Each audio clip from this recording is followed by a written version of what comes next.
Welcome to Hedge Fund Tips with Tom Hayes. I'm Tom Hayes, and this is our 82nd VideoCast, 72nd podcast for the week ending May 13th, 2021. This is Thursday, and I want to welcome you all back. We're going to kick it off. We've got a great amount of stuff to cover this week. We'll start off with some media spots and then get right down to the meat and potatoes.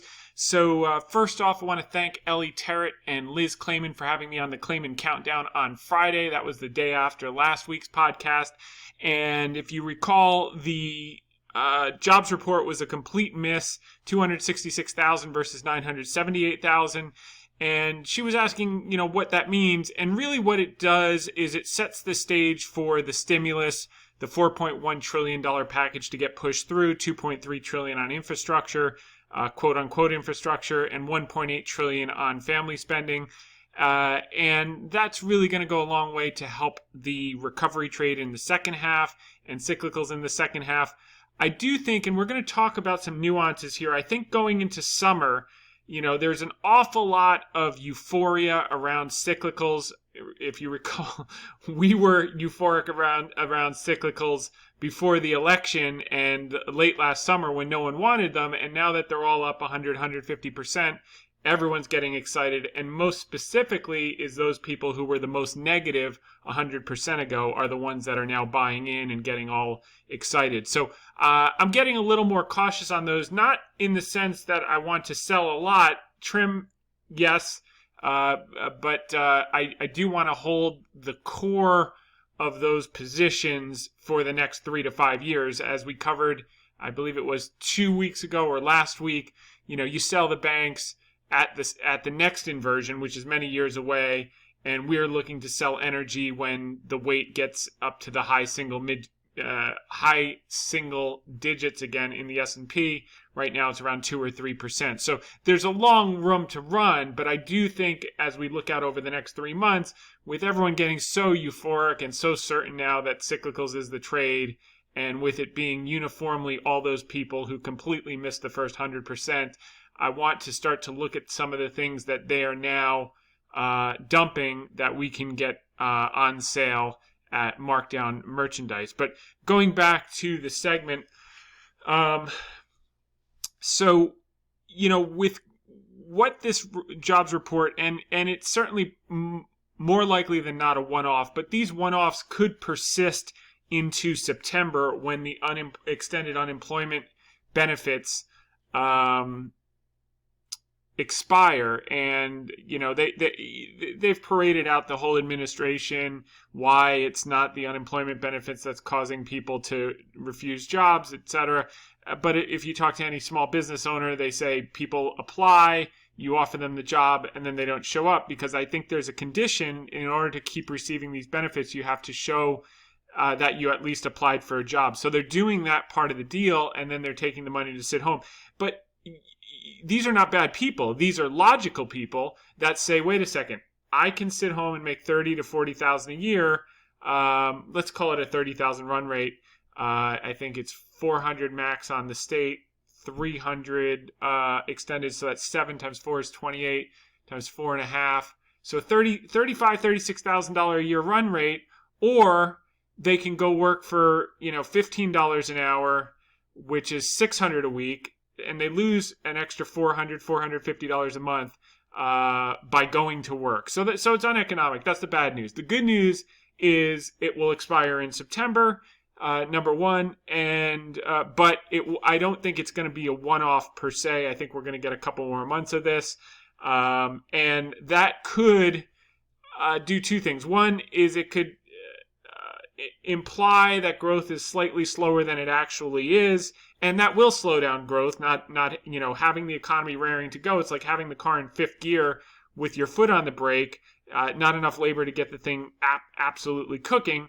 And the people that are actually doing that are going to wind up behind the eight ball, because they're all going to wind up going back at the same time in September, when businesses will have figured out how to do more with less people because they have no choice, and maybe automate some of the projects. So when these people go back in September, the jobs that they think are waiting for them with open arms will have been automated or Another solutions will have been found, at least a certain portion of them, and they're going to be competing with millions of people that are coming off that extended unemployment all at the same time. So it'll be 10 times harder to get the job.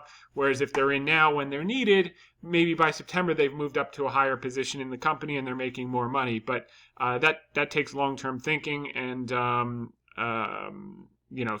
that's just not present at the moment. Okay, so first off, it'll push through that package. The second thing it does is that it's going to push off the tapering rhetoric from Powell. He'll stick to his guns on the transitory inflation narrative, which we know certainly part of it's going to be transitory, but on balance, we're actually going to get a healthy level of inflation. I don't think it's going to be an abnormal, persistently abnormal level, but it certainly should run symmetrically over 2%, and that's a function of growth and demand, and that's probably a good thing. But consensus ahead of this jobs report was that tapering would begin in Q4, and now it looks like he'll be able to push that off to Q1. His top priority is jobs. And with this extended unemployment holding people out of the workforce, his jobs narrative will stay intact at least through September, which means the dialogue regarding tapering will likely not happen in August as everyone was anticipating at Jackson Hole. It'll more likely be pushed off into September, October, and become a reality in Q1. So that leaves the Fed in the game. And it also creates a scenario that if growth is slightly slower than anticipated over the next few months, just until we work off this extended unemployment, that some of the groups that have sold off dramatically because they perform best in a slower growth environment may start to get a bid, and we're going to go into that. And this is an unconventional view. Everyone right now is puking out tech faster than they can. We were telling everyone banks, energy, and defense stocks in August of last year, and that Apple and FANG would underperform for the next 6 months, and that has happened in spades. And what I'm saying now is just as unpopular as what I was saying then. And I think it's going to come to bear that the absolute confidence that's come into the market on cyclicals after the 100 to 150% move, and the absolute despair with regard to all things tech. And I think it's nuanced. I do think there is more pain in some areas of tech, but I do also think there's dramatic opportunity in some of the groups that have just sold off 40, 50, 60, 70% in the last 3 months, while the market's basically been sideways. So there's going to be an opportunity there.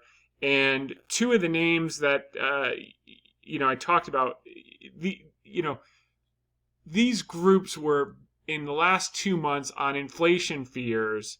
Particularly SaaS is the subsector of tech that I'm speaking to primarily. We're taken out to the woodshed and shot in the last 2 months. And I think they're going to start to get a bid in coming days and weeks because no one wants them anymore. All the people that loved them 40% ago now hate them that they're marked down 50%. And all the people that hated cyclicals, energy, banks, defense stocks 100% ago, now that they're up 100, 150%, they can't get enough and they're just euphoric and doing cartwheels for them. So we want to be on the other side of that trade, and we want to start to look at the things that they're puking out and start to trim the things that they can't buy enough. And that was our plan since last year. We said that, particularly with Wells Fargo, that there will come a time when everyone's clamoring for this stock, and that's when we'll be happy to help them out and start to trim. But again, to be clear, we want to keep the core of our cyclicals, our energy, our banks for the next handful of years, but selectively trim and raise some cash that we can use to buy what's out of favor and ride the next wave. And it's interesting, looking at some of the Chinese stocks we're going to talk about, it's feeling exactly like it felt with Wells Fargo late last summer, early last fall, where it was just going through this pronounced bottoming process. No one wanted them, and then of course it doubled and then some. So that's what we're going to focus on. So with Liz, I covered two stocks that are both in tech, but they're in unique subsectors. The first one was Splunk, which is over 50% off in the last few months. The reason it's 50% off, obviously it's a high multiple stock. Those are getting thrown out to the woodshed. And why are these what they call long duration assets getting puked out is because of the inflation fears. So the inflation fears imply that rates have to go up much sooner than everyone anticipates, and those long-dated earnings that are expected 5 and 10 years out won't be as valuable with higher rates. And there's a clear mathematical logic to that. I just think that the short-term fears are overblown, and these stocks can dramatically perform even with the 10-year at 220, 250.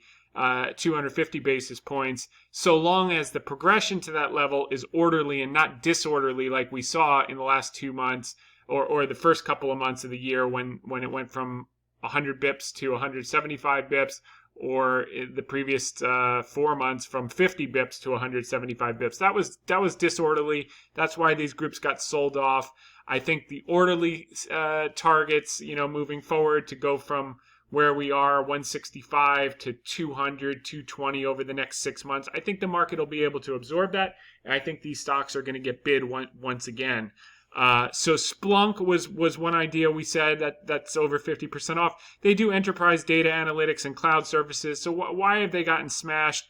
Because they're doing what Adobe did some time ago, which is they're shifting from a licensing and software model to a subscription and cloud model, which will be much better for the long term of the business.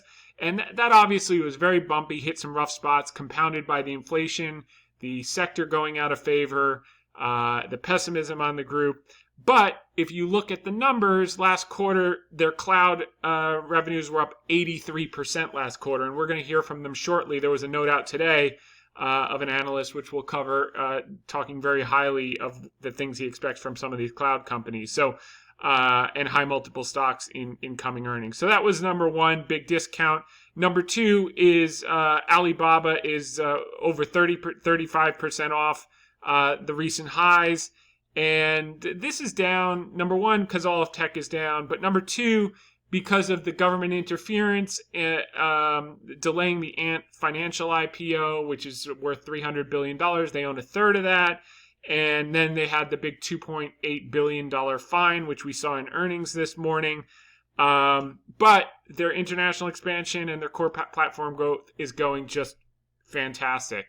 So with these type of stocks, it's like, can you, like with Wells, buying it at 25 and 24, were you adding at 22 or were you puking it out because now it's at 46? And this is the same type of story you're going to see with Baba and Splunk. And we were adding a bunch of Chinese names today on weakness aggressively in the last 48 hours as well. And we'll keep adding just like we did with Wells. And I think we're going to see a nice turn. So again, thanks to Liz Clayman and Ellie Terrett for having me on the show Friday. And then moving on, want to thank Herb Lash, who also had me in one of his articles on Friday. Herb Lash and Ritvik Carvalho. And I was basically saying the same thing. Actually, they called me right before I was getting on Liz's show. And that because of the jobs report, I think some of these groups are going to be able to start to get bid. Because the narrative, as a matter of fact, the Fed was out today with 6 reasons why inflation will be transitory. So I think that narrative is going to get emphasized. I think you saw lumber cracking this week, which, you'll see some of these commodities take a breather. You saw oil come in today on the pipeline getting reinstated. You could also see a scenario, although probably later rather than sooner, because we've had some problems in the Middle East with Iran, with gunships and all that stuff, which we'll cover. But sooner or later, this administration is going to give them a deal, and they're going to put a lot of oil online. So, I think that some of this this commodity inflation is a little bit overdone in the short term. I think you could see a little bit in the dollar in the short term, and that should set the stage for some of these groups that everyone loved, 50% higher. Before it was 50% down, so 100% higher from here. I think those are going to get bid, and all the things that they're chasing after 100% moves are going to start to slow down. So that's kind of the narrative of this week's podcast VideoCast. And this was a perfect week. Buffett, whether we're talking about stocks or socks, socks or stocks, I like buying quality merchandise when it's marked down. So you'll see a lot of reference to that as we move through here. This is what I was referring to in Iran. U.S. military ship fires 30 warning shots at Iranian boats. This was hardly covered anywhere except by the New York Post and the Wall Street Journal. That was 3 days ago, so keep an eye on that. Now, here's an interesting story. Let's push this one off to do it with the rest of the Chinese stuff. So today they came out, fully vaccinated people don't need face masks indoors. The market liked that, around 145. That headline came out. That's a really positive thing for the economy. That's going to bring back a lot of growth, but we need the employees back. But it's just, again, another step in the right direction. So we had a few earnings after hours that came in good.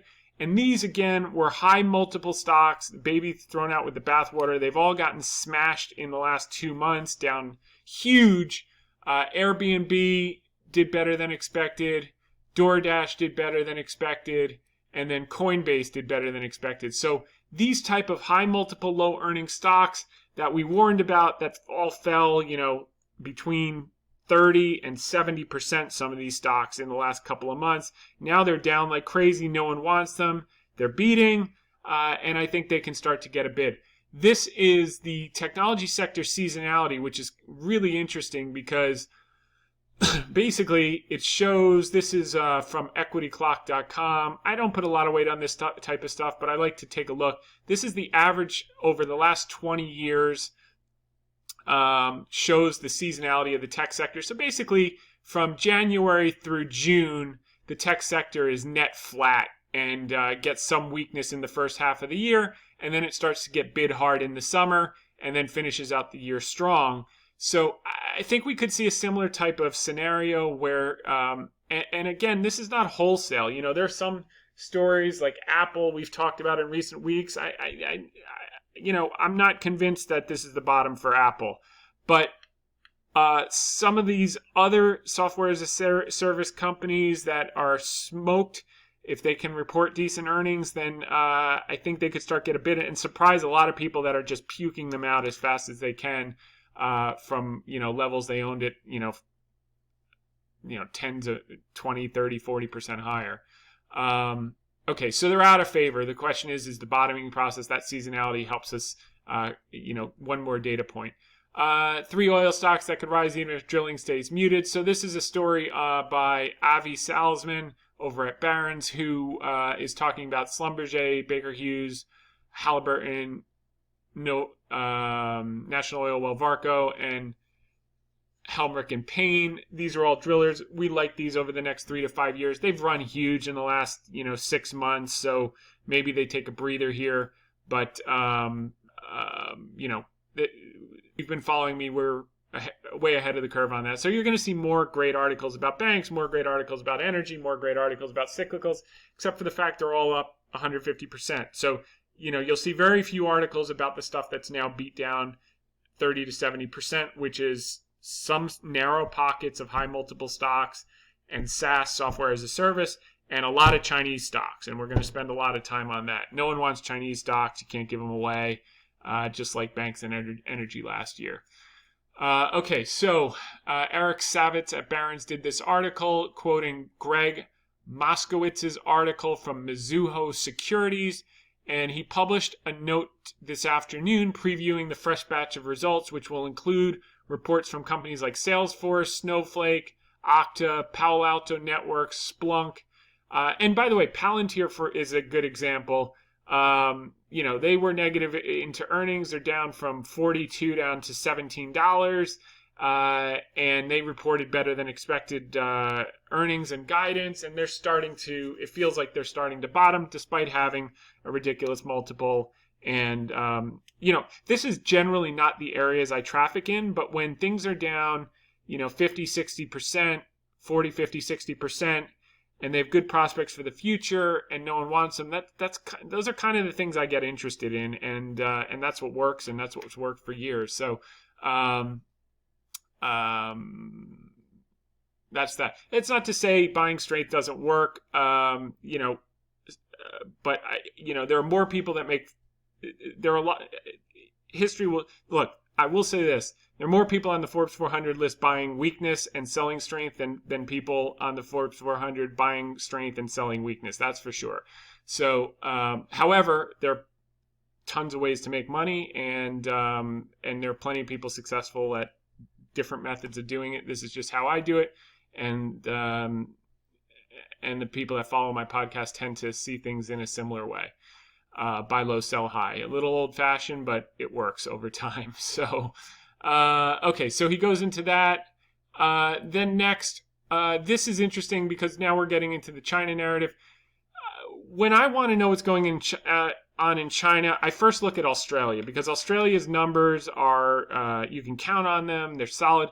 And, candidly, the people that are extremely skeptical about Chinese numbers, I also take that with a grain of salt because during the pandemic, they put out numbers that were atrocious, the official government numbers. So when they put out numbers that you can't believe how bad they are, no one says, well, you can't believe their numbers. It's only when the numbers are good that people say, well, you can't really trust their numbers. Well, if you can't trust their numbers, which I think is a questionable assertion, then look at Australia's numbers. And this came out this week. Australian business conditions hit a record high. So that's all you need to know about China. If Australia is doing well and their numbers are good, you can be assured that the good numbers coming out of China are accurate for that period. This is... Okay, so these are some of the stocks that we're going to cover in the article of the week.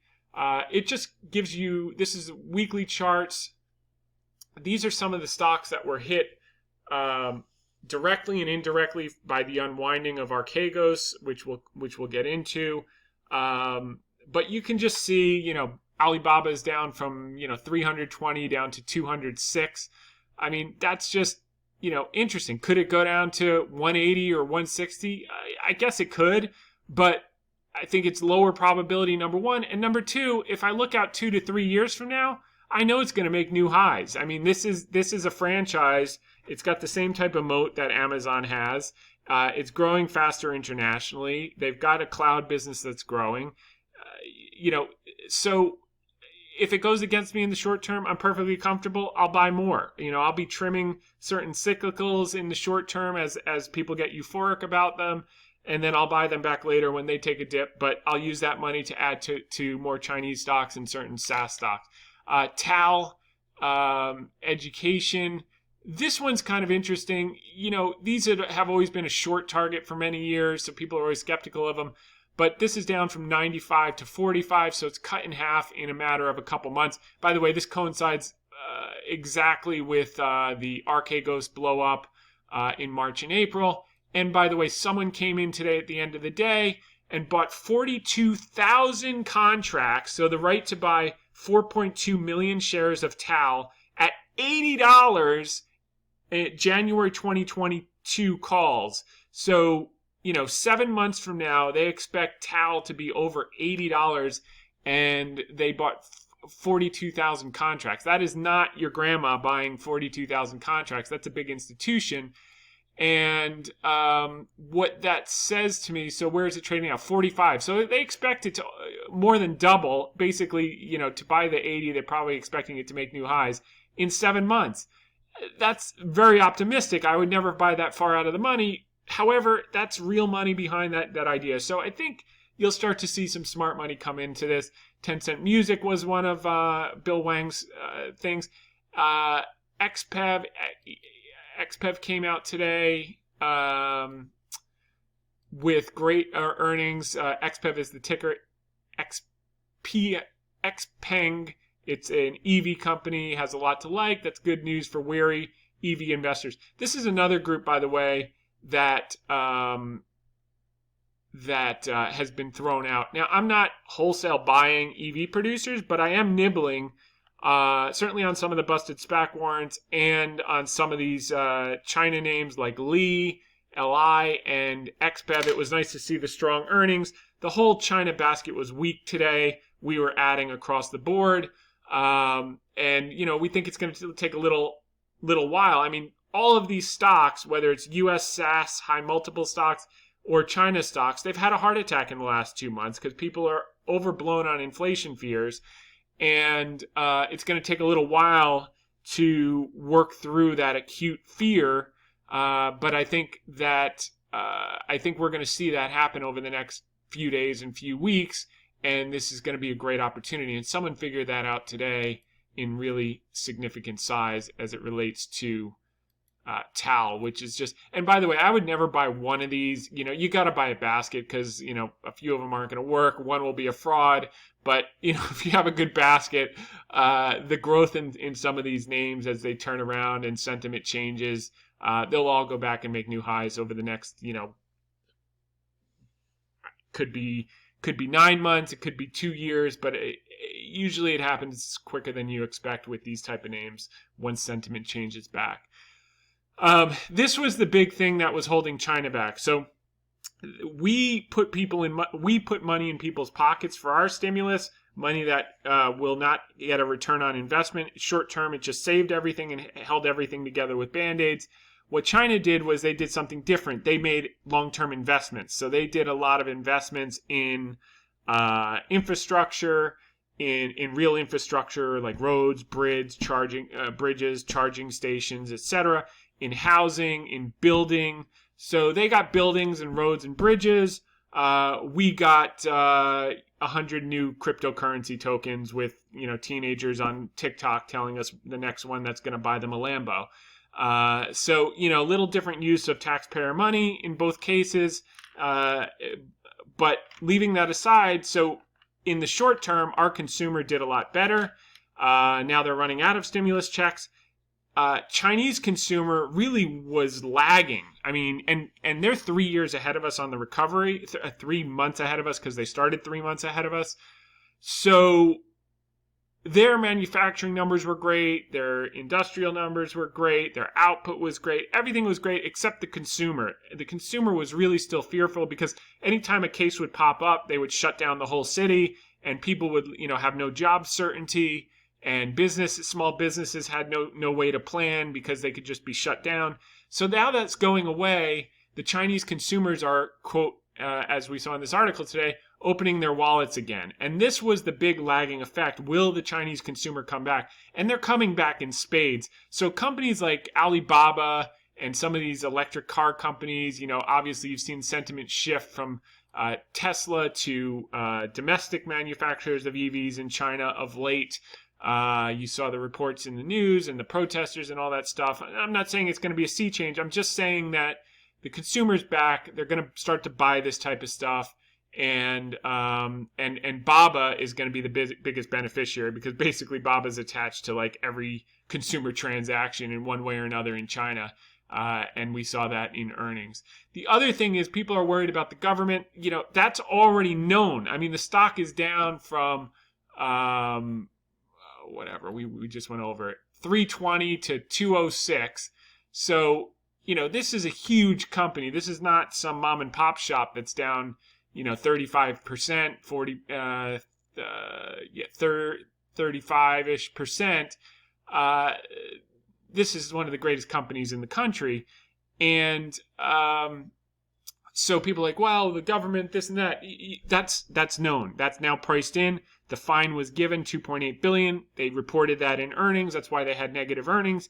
And why while at the same time their top line revenue grew 64%, by the way, year on year, 64%. So, and this is not, some $100 million company that's growing 64%. This is a giant.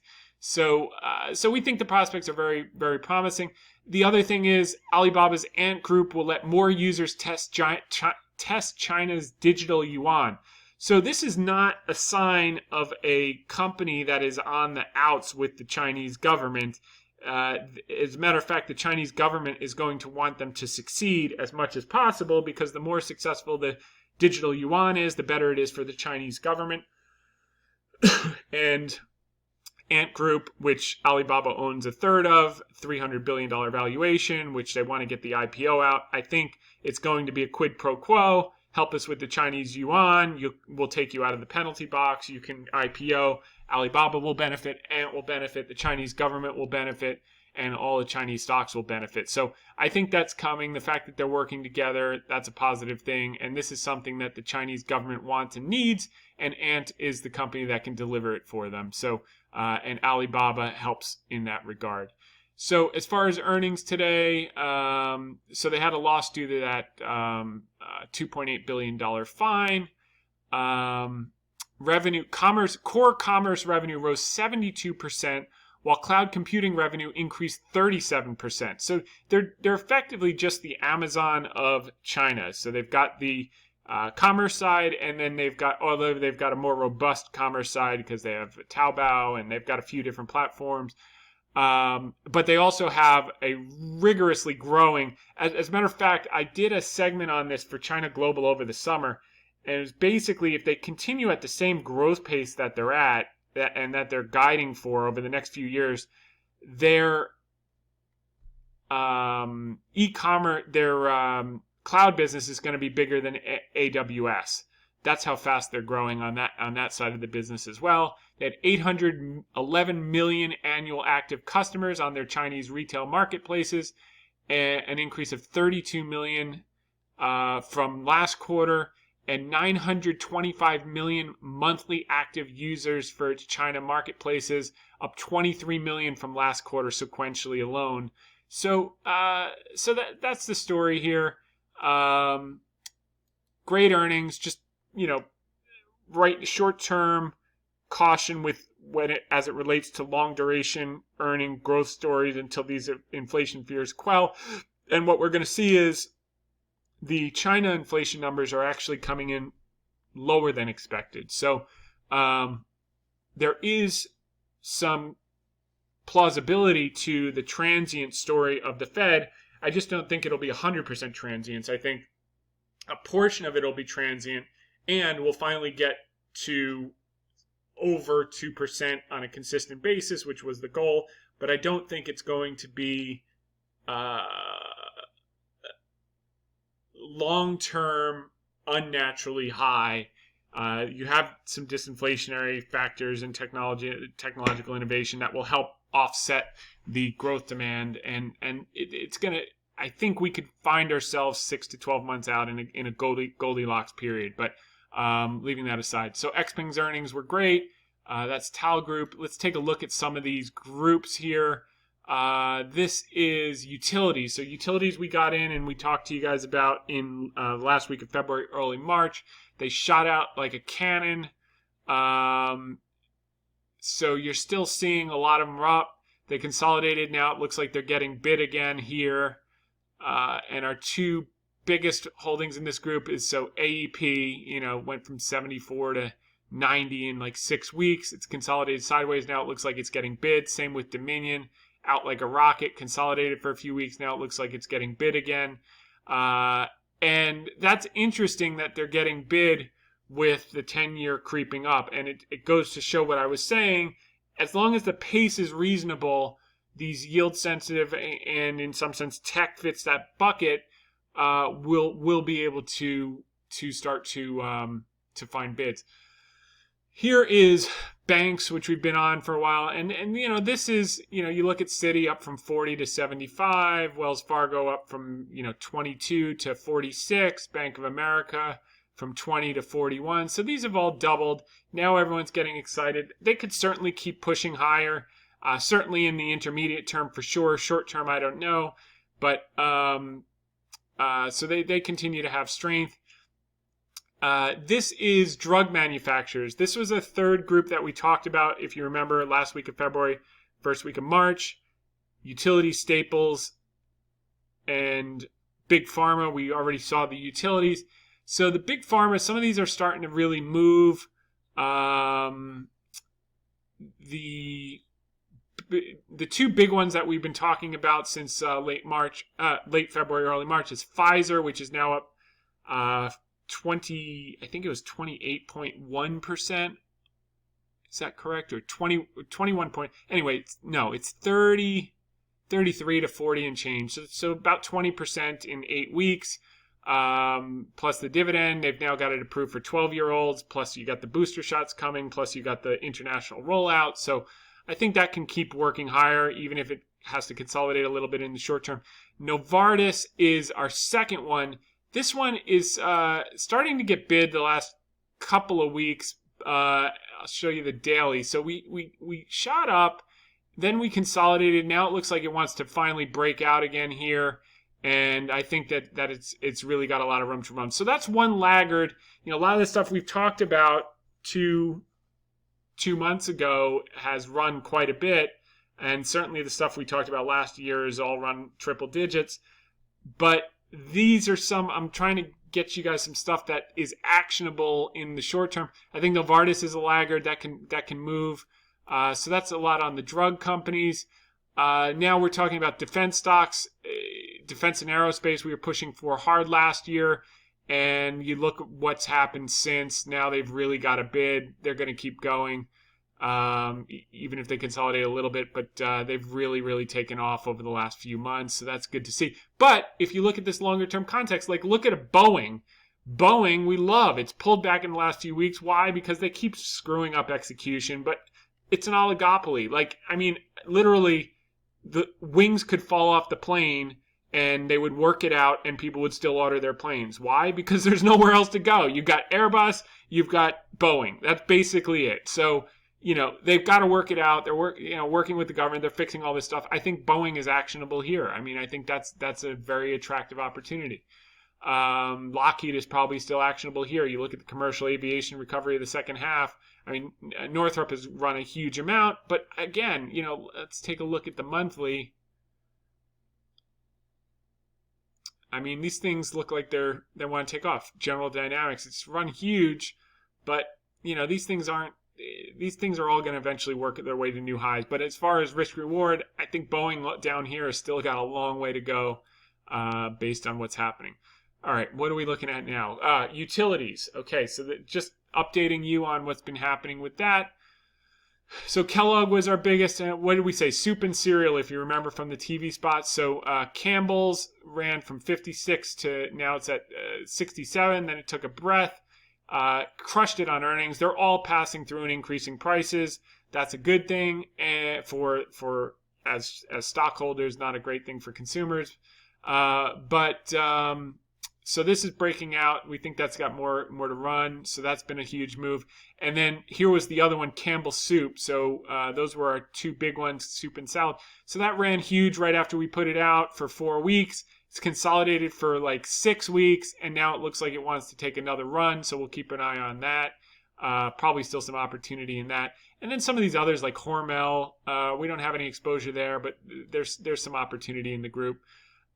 This is personal care. Colgate looks like it's finally breaking out. Clorox, I think there's some opportunity here. That one got beat down on earnings because people said, oh, no one's going to use bleach again now that COVID's done. And what the fact is, they're selling more of the stuff than they sold in 2019. They just happened to sell more than 2019 in 2020. So people got nervous. But I think this thing is going to settle out and be a good stock to own. Same thing with Kimberly-Clark. People are like, wait, how come you're not selling as much toilet paper as you did last March? Well, duh. People were stockpiling it. So, it got crushed after earnings. Now it's shot up. it'll fill this gap and probably work its way higher. So that there's probably some opportunity in Kimberly-Clark. Now, here's the energy. Everyone's getting excited after these. Well, this is just in the last few months. If you take a look back, I mean, these things are up. While they're up huge, look how much some of these have to go. Like Energy Transfer, by the way. This one's really interesting. Someone came in this week and bought 94,000, almost 95,000 contracts, or the right to purchase 9.5 million shares at $39 for January of 2023. Is that correct? No, at $5 strike. Okay, I gotta edit that. All right, so they bought 9.5 million, 94,000, the right to control 9.5 million shares at $5 January 2023 call options. So that's a huge bet on Energy Transfer. We like that one. Petrobras, these things are going to work a lot higher over the next few years. Even though they've had runs, they've got more to go. And then some of your higher, so these are the lower quality names that are finally starting to get bid. If we look, Kinder Morgan, same story. So there is still huge opportunity, and I can see people getting excited even though they're up. Schlumberger's doubled. Now they're getting articles. BP, this thing is going to work its way higher over time. Where are some of the big ones here? Maybe on page 2. Exxon Mobil, so it's up from 33 to 60, got up to 64. Royal Dutch, I think this can work higher. So these have consolidated as we expected, so maybe they do take a leg higher here. Royal Dutch Shell, even PetroChina. EOG's breaking out. ConocoPhillips looks like it wants to make a move. So even Occidental's up from 10 to over 100% from 10 to 23. They're working off the Anadarko overhang from that deal. FANG. So maybe they rest, maybe they push higher. They've had big moves, but over the next few years, we like those quite a bit. So just keeping you updated on that. Okay, here's the article of the week. The Archegos loss is your gain stock market and sentiment results. So Archegos is a Greek word that was used in the New Testament in reference to Jesus. So Bill Huang named his family office Archegos because he's a very devout Christian, and I brought that up just because the guy is one of the most brilliant stock pickers of Asian stocks that's ever lived. I mean, here's a guy who turned $200 million in 2013 to about $20 billion from picking Asian stocks over the last 8 years. And his personal wealth even peaked at $30 billion. No one knew it. Very quiet. And it's not like $30 billion of Amazon stock that's illiquid and you have to borrow against it. It's basically $30 billion of cash if he had, liquidated. But he was using way too much leverage with total return swaps, and he was concentrated in a number of Chinese stocks and some U.S. stocks. And he had multiple prime dealers, and I guess it wasn't fully disclosed who had how much leverage on what collateral, and he probably used the same collateral multiple times. It's basically like taking out, 3 mortgages on the same house without telling the alternative lenders, doing it all on the same day so they don't see the recordings. That's kind of what appears to have happened with Archegos. Whether he did anything wrong or not is unclear. I don't think there's a lot of regulation around that at present. That will change. But what we're trying to parse here is, where's the opportunity? So there was a forced liquidation. He had turned $5 billion of equity capital. He leveraged it up to $100 billion of notional. And those dealers that were extending that leverage have to hedge out their positions on the total return swaps. So they were buying the underlying stock. When everyone realized when the tide goes out, you see who's swimming naked, and they all blinked and they all puked out the stock, and they've been unwinding it. I don't know that all of it's totally unwound yet. And then the funds that also had the same positions as the banks were puking, they had to be. So it's been a cascading effect, similar to GameStop in January. So what we're doing here is highlighting the names that he had this excess leverage on for two reasons. One is he is one of the greatest stock pickers to ever live ever in Asian stocks, and if he hadn't used so much leverage, he'd still be here to tell the story. But the key is you can own those stocks at 30 to 70% discounts of where the smartest Asian stock picker owned them. And then you just have to wait for the tide to change, because a lot of people got burned that, owned them up here, had to dump them out when the banks were dumping out.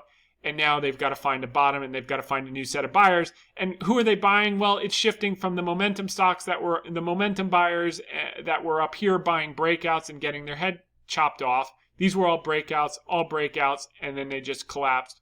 All breakouts collapsed. So people were buying up here, got their heads chopped. So who steps in after they collapse 30 to 50 to 70%, depending on the name, is value buyers like myself that see a tremendous opportunity and, can live with a few weeks or a few months of chopping around to find a bottom before it winds up doubling and making new highs again. So think Exxon Mobil, think Wells Fargo, think a number of the names that we were pounding the table on last year. I think this is a similar situation.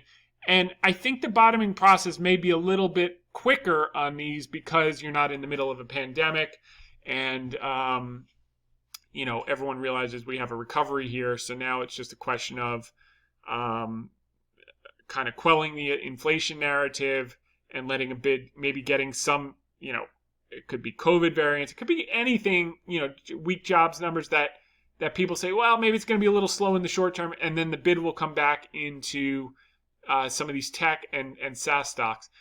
He also owned a couple of U.S. stocks, Viacom, Discovery, and UK is Farfetch, that have also gotten beaten up. That probably also represented decent value at these levels in the case of Viacom and Discovery. So those are what we've emphasized. And what was interesting about this, so the joke I made was, Huang should have known from his devout Christian studies that Jesus not only paid taxes. If you recall, he sent the guys out to fish, to catch fish to pay the taxes.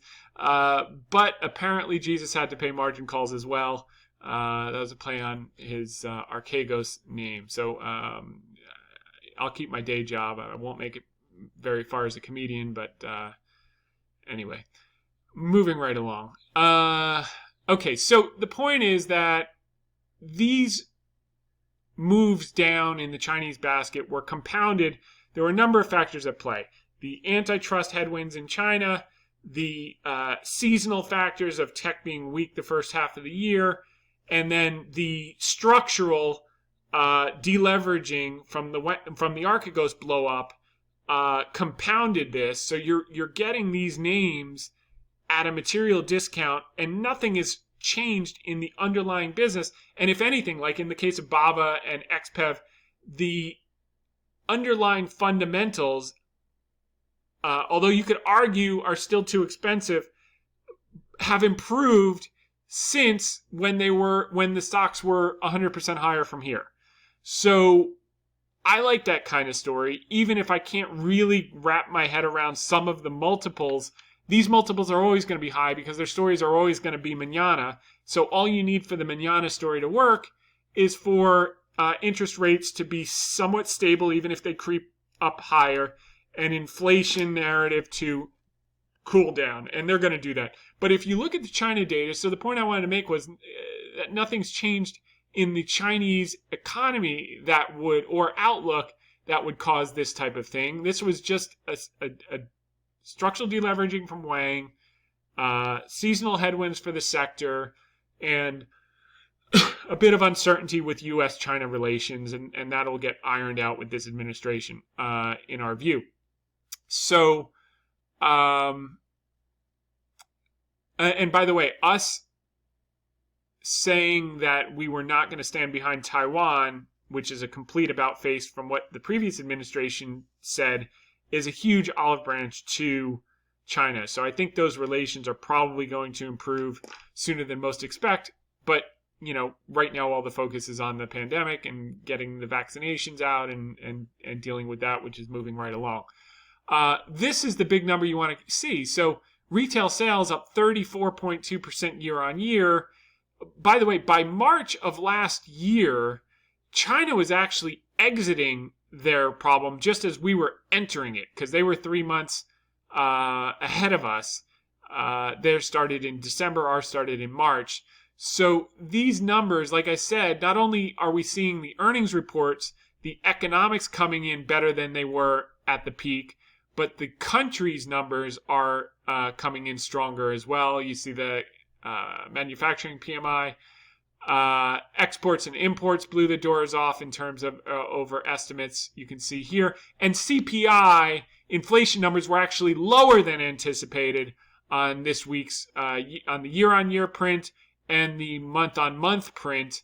PPI was a little bit heavy because that's input costs from commodities, producer price index. So I think this inflation narrative is going to cool down, and that's going to enable China and certain pockets of SAS to start to get a bid. And the banks should be mostly unwound out of their Arca Ghost positions. And then the knock-on effects from the funds that were bagged in them, they've blown up by now, and they should be unwound mostly over, if they're not unwound yet, certainly in the coming weeks. And we should get some bottoming in these stocks that we start to like. Now, what was interesting is I write these on Wednesday night. I put them out on Thursday morning at 7 a.m. after the sentiment survey results, the AAII sentiment survey results come out. And the futures were still down this morning when I put it out. So in this section about the general market, I said, since the Nasdaq is taking the brunt of the pain, I'm going to post a number of Nasdaq indicators I look at to get a feel for when we should be adding stocks and when we should be lightening up. Summary, we're adding because most of these indicators are nearing points that it paid to be a buyer versus being a seller. We always scale in and out of positions. Very rarely are we all or nothing player, but I can say we have been a bit more. We have been a more aggressive buyer than normal in the last 48 hours in the groups I mentioned. That's the Chinese stocks, a little bit of SAS, and those things that are now out of favor. And it's interesting. So if you look at these 10 charts I put out, the McClellan summation, the Nasdaq EMA advansive ratio, look, at the end of the day, you can go through these one by one, but just look. I do things with a crayon, not a scalpel. The levels that these are at favor those periods that were times to buy and it was a bottom in the Nasdaq versus times to sell. Are they perfect? No. Are they crystal ball? No. Do they favor odds? Yep. So that's why I use them. You look at this on balance, up down on balance volume indicator, oscillator. I mean, this was a pretty aggressive good signal. And sure enough, I couldn't have imagined the magnitude of the bounce we got today, but it was material.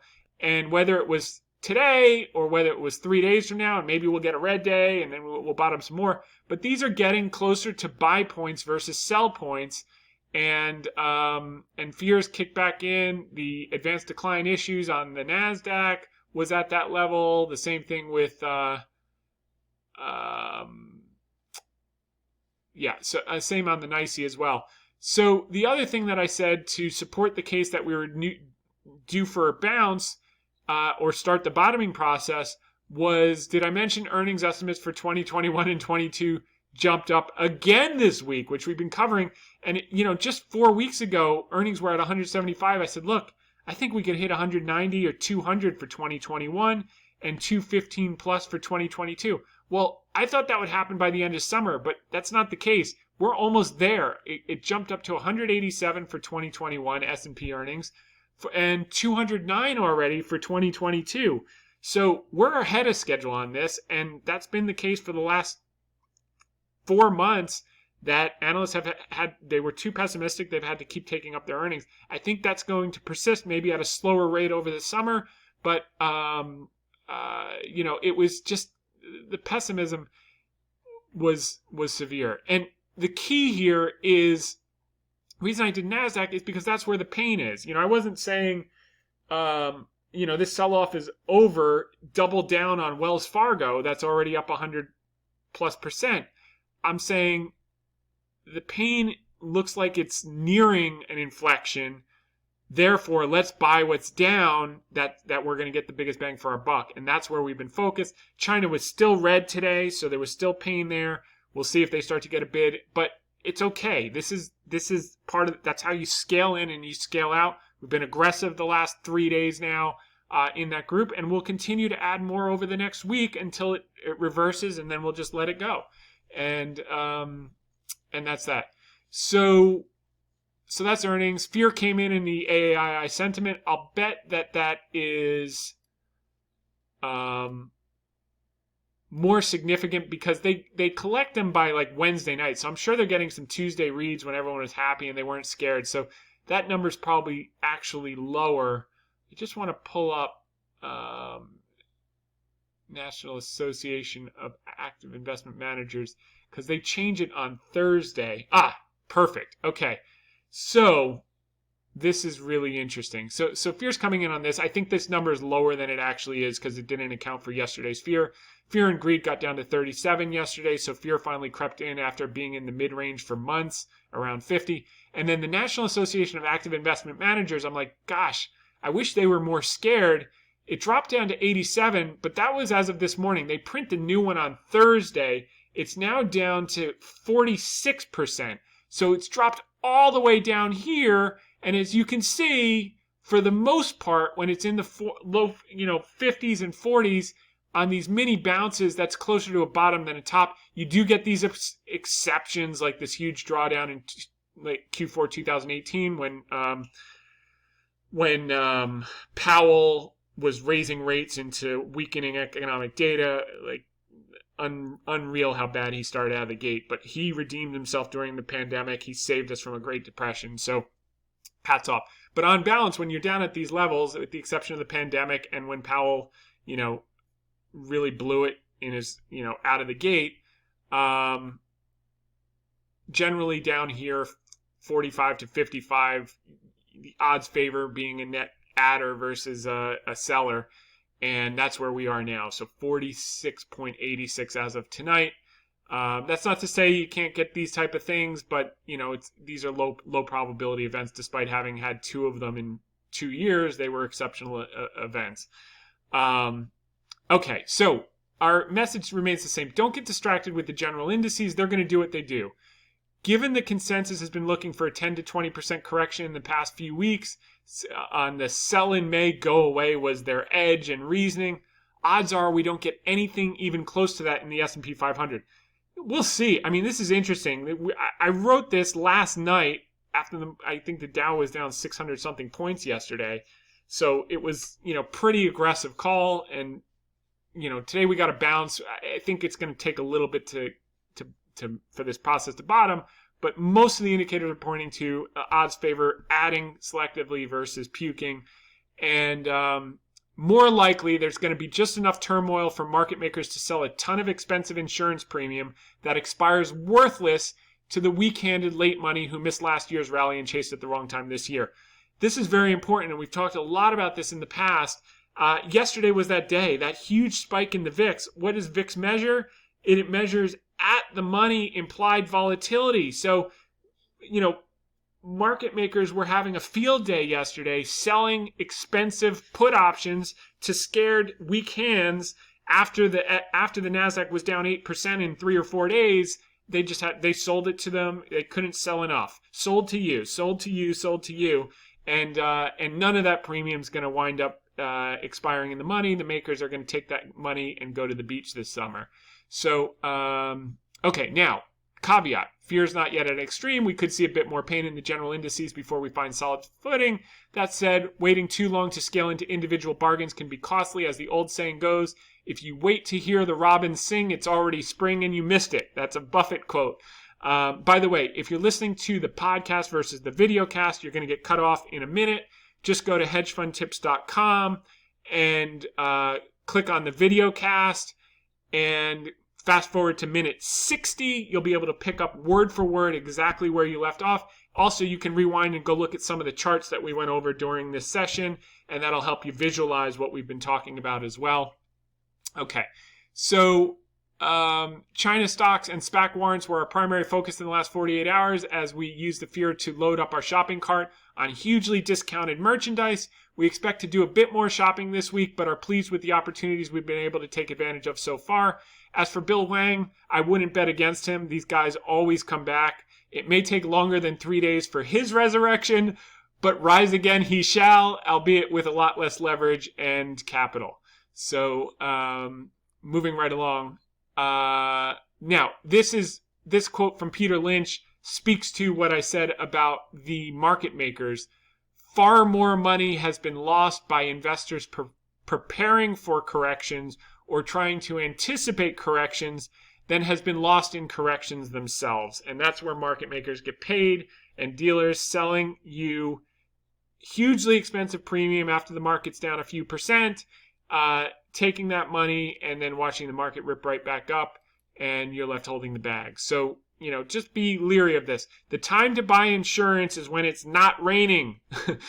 Yesterday it was raining and everyone wanted insurance. That's when they jack up the price. So the next time it's sunny out and there's no raining and it's beautiful, that's when you want to look to buy insurance, not in the middle of the storm. Did a couple earnings. This is materials this week. The cumulative earnings power of the group increased 15.3% in the last 60 days. 2022 estimates were up 8.5% in the last 60 days. So that's the basic materials sector. Then we did the IBD 50 growth index. That's like the Momo stocks, kind of like the Cathie Wood type stocks. So cumulative earnings power of these 30 stocks increased by 21.53% in the last 60 days. Estimates, 2022 estimates are up 14.32. So yeah, price keeps going up, or had been going up, but so had earnings. And now we've got a correction, and some of these are looking like good values, and we've spent a lot of time talking about that. Economic data so far this week has been good. PPI came in a little hot, so that's why there's still some fear about inflation.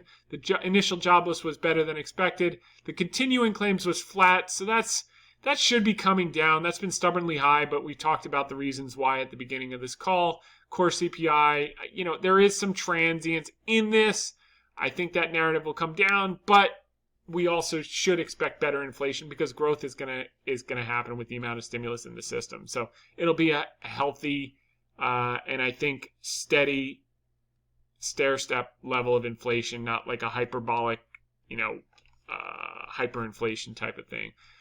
The job openings, 8.12 million, much better than estimates, but until September, the openings are going to be high and the takers are going to be low because, why work when you can make more sitting at home? I mean, that's a logical point of view. I've never held that mindset, but, I understand why people are doing that, and we need to make better policy so that's not happening.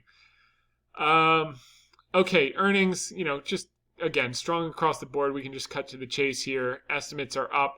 The other thing that's interesting is the sector growth. Industrials earnings calendar year 2021 are expected to be up 94%. Consumer discretionary 61%. These numbers weren't anywhere near this. Energy is going to be the fastest because they had no earnings last year. Financials 43% earnings growth. S&P 500 32%, and Infotech 22%. So what I had talked about last summer was you were paying a 50% premium to the S&P multiple for a group that was going to grow at a slower pace than the S&P in 2021. That's why we were negative on them last year. That's proven to be accurate. But now I think as you look forward to next year, tech is going to be a little closer to the S&P 500. Consumer discretionary is expected to be the best. Energy is expected to be the third best. Industrials. So, these numbers continue to improve. These sectors this is certainly a rotation in terms of earnings power, and we took advantage of that. We think that's going to persist early business cycle, but some of these are well overshot even though they're going to grow slower than the S&P 500, they got discounted so quickly and so dramatically in the last 2 to 3 months that I think there's a pony in the pile here, and that's what we're focused on for the moving forward. So look, thanks for tuning in this week. We covered a lot of stuff, went into a lot of detail. I hope you found it helpful. We'll be back next week, same time, same place. I believe next week we'll go back to our normal Friday podcast, but stay tuned and make it a great one. Bye for now.